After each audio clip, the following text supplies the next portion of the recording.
সকলকে। আজকে বছরের প্রথম দিন কি কি রান্না বান্না করছি সেটাই তোমাদের সাথে শেয়ার করব। এখানে ম্যাডাম কুচি আমি পেঁয়াজ কেটে রেখেছি, তার উপর দিয়ে কাটছে। এখানে দেখো মশলা করে নিয়েছি, এখানে মিষ্টি কুমড়ো ভাজা, এখানে ডিম ভাজা, এখানে হয়ে গেছে ভাত। আর যেহেতু মাংস ফ্রিজে ছিল, আর এই দেখো ওখানে হচ্ছে আলু ভাজা।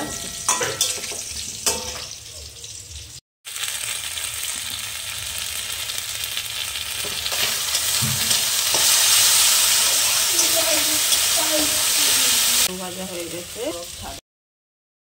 একদিকে রান্না করছি, এদিকে মেয়েকে খাওয়াচ্ছি। নিজে হাতে একদমই খেতে চায় না, যদিও বা খায়, চারিদিকে ফেলে, নষ্ট করে। বলছিলাম মেখে দিই, খাও, খাচ্ছে না, বলছে তুমি খাইয়ে দাও।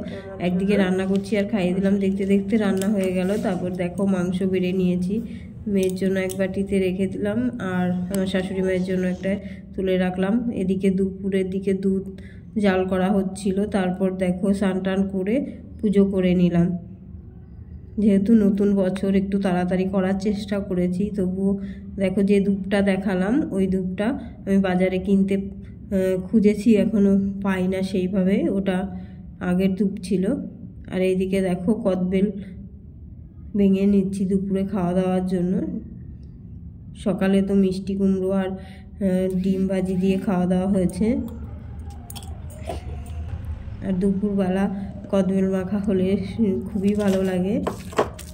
বছরের এখন তো কদবেল পাওয়াই যায় না, আর এটা গাছ পাকা কদবেল ছিল। তারপর দেখো দুপুরে খাওয়া দাওয়ার সময় গুড়ের মিষ্টি আনা হয়েছিল, সেটা আজকে খুললাম। দেখো গুড়ের মিষ্টি তো আমার খুবই পছন্দের একটা জিনিস।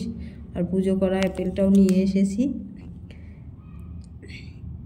এখানে খাওয়া দাওয়া করে নেব। মেয়ে আর আমার জন্য এক থালার মধ্যেই নিয়েছি, নাহলে মনে হবে অনেকটা ভাত। আবারও একসাথে বসেই দুজনে খেয়ে নিচ্ছি। এইটুকুই তোমাদের সাথে শেয়ার করলাম। ভালো লাগলে অবশ্যই লাইক কমেন্ট করবে।